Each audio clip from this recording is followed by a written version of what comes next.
बिस्मिल्लाहिर्रहमानिर्रहीम। अस्सलाम वालेकुम। आज हम शुरू करेंगे चैप्टर नंबर 3।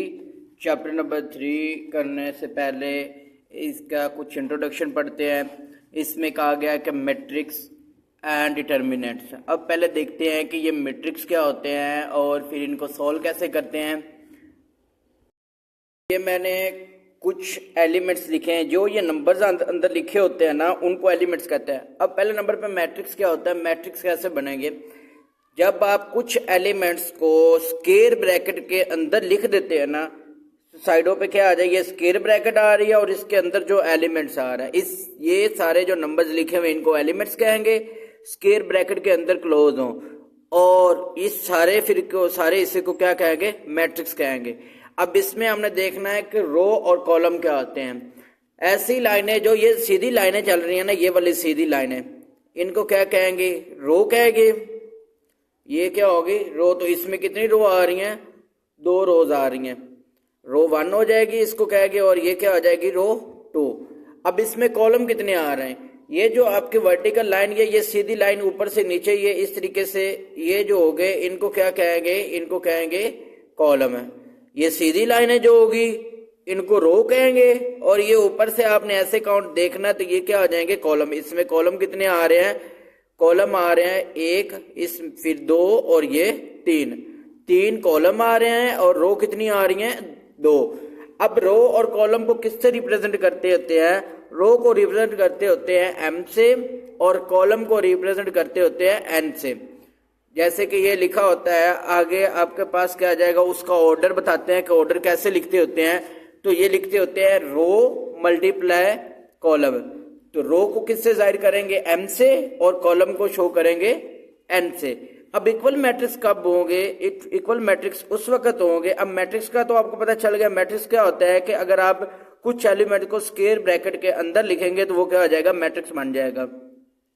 अब इक्वल मैट्रिक्स कब होंगे, जब रो और कॉलम क्या होंगे, दोनों इक्वल होगी। मैट्रिक्स ए की और मैट्रिक्स बी की जो रो है और कॉलम, वो दोनों इक्वल होंगे। अब देखिए इसमें कितनी रो आ रही है, रो इस तरीके से काउंट करते हैं, ये एक रो और ये दूसरी रो। और कॉलम क्या होगा, इसमें कितनी रो आ रही है, 1 2, इसमें भी 2 रो आ रही है, और इसमें भी कितनी रो आ रही है, 2 रो आ रही है। अब कॉलम देखें, इसमें ये एक कॉलम, ये दूसरा कॉलम, 2 कॉलम इसमें हो गए, एक कॉलम इसमें और एक कॉलम इसमें, 2 कॉलम इसमें हो गए।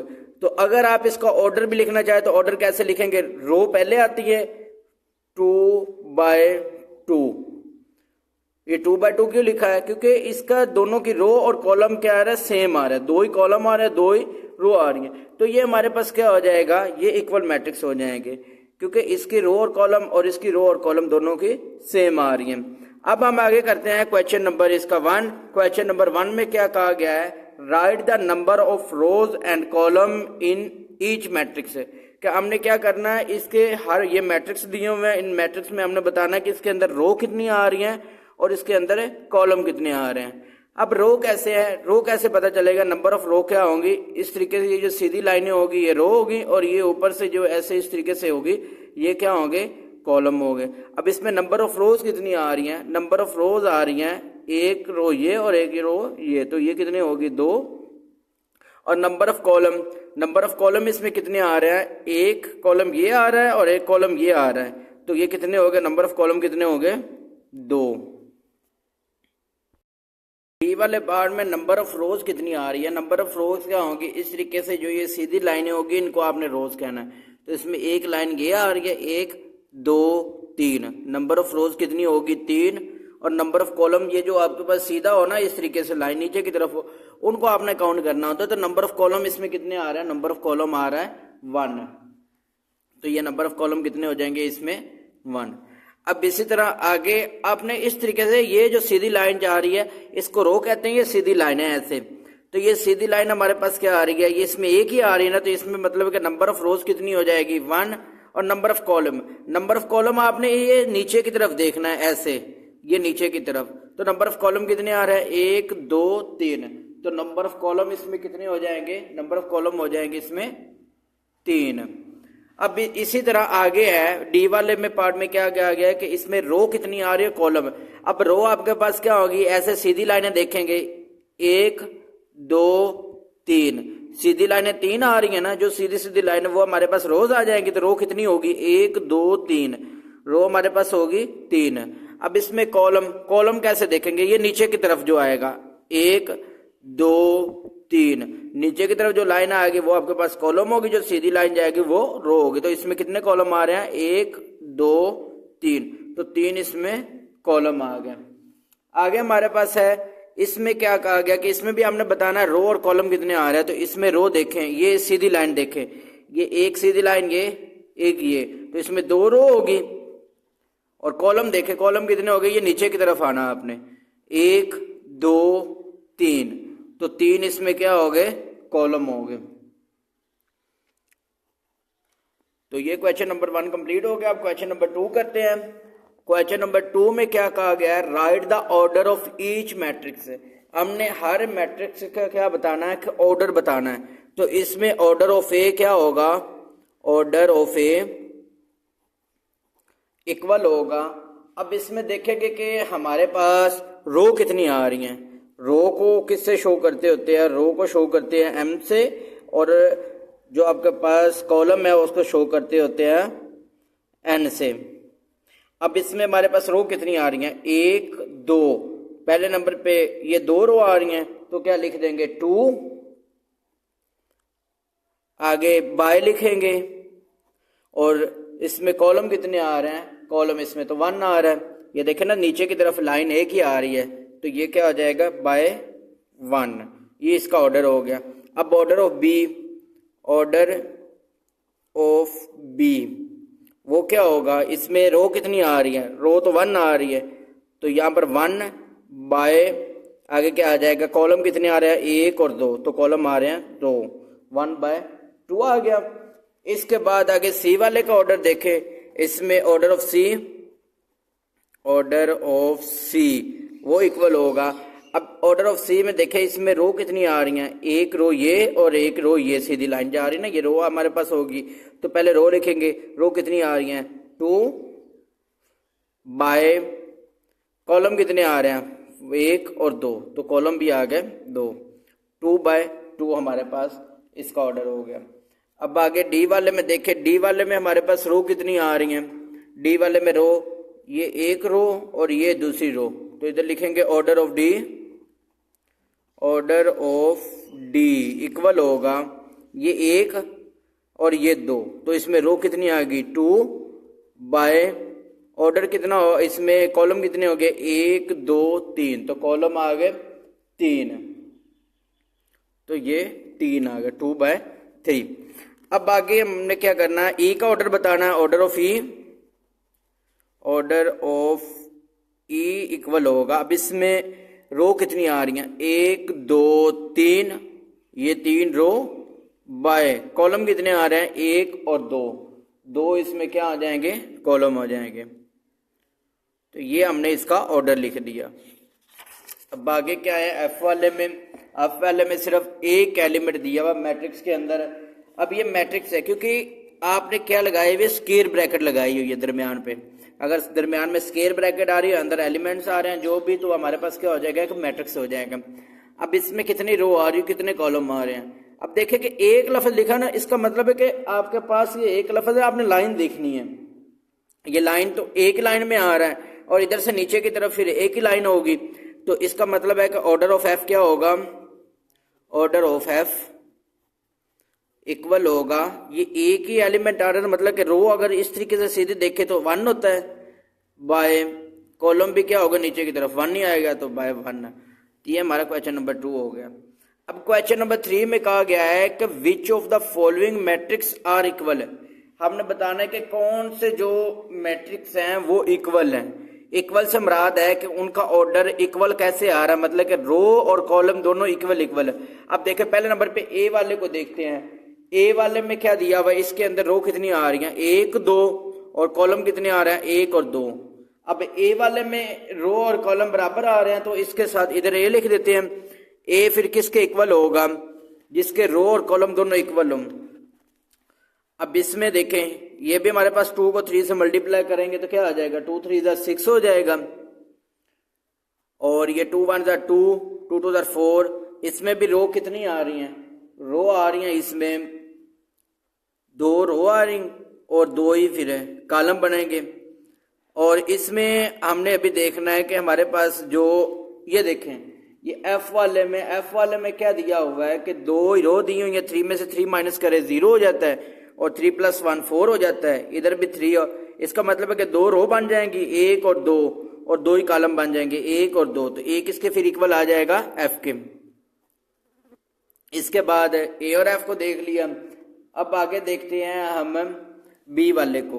बी वाले में कितनी रो और कितने कॉलम आ रहे हैं? बी वाले में 2 रो आ रही हैं और 1 कॉलम आ रहा है। अब आगे किसमें आ रहा है? 1 ही रो और 2 रो आ रही है और 1 कॉलम है। तो इसमें आ रहा है 2 रो आ रही हैं, 5 + 4 9, यहाँ पर माइनस का 7, ये 1 और ये 2 रो बन जाएंगी और 1 ही कॉलम होगा। इसका मतलब है फिर बी किसके इक्वल होगा? बी इक्वल होगा डी के। आगे आप देखें सी फिर किसके इक्वल होगा? सी हमारे पास इसमें भी 2 रो आ रही हैं और 2 ही कॉलम आ रहे हैं, और इसमें भी 2 रो आ रही हैं और 2 ही कॉलम आ रहे हैं। तो फिर सी किसके इक्वल होगा? ई के। इसमें ये देखें, 1 रो, दूसरी रो, तीसरी रो, इसमें भी 1 रो, दूसरी रो, तीसरी रो, 3 रो हो रही हैं, और कॉलम कितने हैं? 1 और 2। इसमें भी कॉलम कितने हैं? 1 और 2। इसका मतलब है कि सी फिर किसके इक्वल होगा? सी इक्वल होगा ई के। ये क्वेश्चन नंबर 3 भी कंप्लीट हो गया। अब आगे चलते हैं इसका क्वेश्चन नंबर 4। क्वेश्चन नंबर 4 में कहा गया कि आपको ये वैल्यूज दी हुई है, if a + 2 c - 3 b - 1 d + 4 equal हो इस मैट्रिक्स के, then find the value of a b c and d। तो ये हमने वैल्यू फाइंड करनी है। अब ये इक्वल टू का साइन आ गया, इसका मतलब है कि ये वाली वैल्यूज इनके इक्वल है। पहली वाली वैल्यू पहली के इधर वाले एलिमेंट के इक्वल हो गए, दूसरी वाली एलिमेंट दूसरे के इक्वल होगा, तीसरे वाला तीसरे के, और चौथे वाला चौथे के। अब यह है कि फिर a + 2 फिर किसके इक्वल होगा? 5 के। a + 2 इक्वल होगा 5 के। तो इसके बाद आगे यहां से a की वैल्यू निकाल लेते हैं। तो फिर a फिर किसके इक्वल हो जाएगा? 2 इधर प्लस है तो इधर आकर माइनस हो जाएगा, 5 - 2, तो a किसके इक्वल हो गया? 3 के। a की वैल्यू निकाल ली। अब दूसरी वैल्यू c - 3 किसके इक्वल होगा? पहली वाली के इक्वल, दूसरी वाली किसके होगी? दूसरी वाली के इक्वल। तो c - 3 किसके इक्वल होगा? c - 3 इक्वल होगा 8 के। अब यहां से c की वैल्यू निकालते हैं, 3 इधर माइनस, तो दूसरी तरफ जाकर क्या हो जाएगा? प्लस। तो c इक्वल होगा 8 + 3, तो c इक्वल हो गया 11 के। अब इधर देखें, b - 1 किसके इक्वल होगा? 6 के। b - 1 इक्वल होगा 6 के। तो यहां से b की वैल्यू निकाल ले, माइनस उधर आकर क्या आ जाएगा? प्लस का, तो b इक्वल होगा 7 के। अब इसको इसके इक्वल रखकर वैल्यू निकाल ली, इसको इसके इक्वल रखकर, इस वाली को इसके इक्वल रखकर। अब ये d + 4 किसके इक्वल होगा? 4 के। तो ये d + 4 इक्वल होगा 4 के। तो यहां से d की वैल्यू निकाल लें, 4 प्लस हो रहे तो इधर आकर माइनस का 4, तो ये d इक्वल होगा 0 के। ये हमने a b c और d की वैल्यू निकल आई। क्वेश्चन नंबर 5 को भी हमने इस तरह करना, और इसमें x और y की वैल्यू फाइंड करनी है। तो पहले वाली वैल्यू पहले के इक्वल, दूसरी वाली देखे 4 फिर 4 के इक्वल होगा। अब इसमें 7 के इक्वल आ रहा है, तो फिर 5 किसके इक्वल होगा? y के। तो अब करते हैं, ये 2x + 1 इक्वल होगा 9 के, क्योंकि 4 तो फिर 4 के इक्वल आ रहा है, तो 2x + 1 फिर इक्वल होगा 9 के। और इसी तरह 7 के इक्वल आ रहा है, तो 5 किसके इक्वल होगा? y के। तो फिर 5 इक्वल होगा y के। तो ये y हमारे पास क्या हो गया? y इक्वल हो गया 5 के। ये y की वैल्यू आ गई। अब x की वैल्यू इसमें से फाइंड कर लेते हैं। तो ये क्या दिया हुआ है? 2x + 1 इक्वल है 9 के। तो 1 इधर प्लस हो रहे तो इधर आकर क्या हो जाएगा? माइनस। 2x इक्वल होगा 9 - 1। तो x की वैल्यू निकालनी है, तो 2x वैसे ही रहेगा, एक बार 9 में से 1 माइनस करे 8। अब ये 2 इधर मल्टीप्लाई, तो इधर आकर क्या हो जाएगा? डिवाइड। तो x इक्वल होगा 8/2, 2 4 = 8, तो x किसके इक्वल आ गया? 4 के। ये इसमें हमने y की वैल्यू नहीं ये निकल आई और x की वैल्यू ये निकल आई। अब इसका करते हैं क्वेश्चन नंबर 6। अब क्वेश्चन नंबर 6 में हमने फाइंड क्या करना है, A B C and D, A B C और डी की वैल्यू फाइंड करनी है।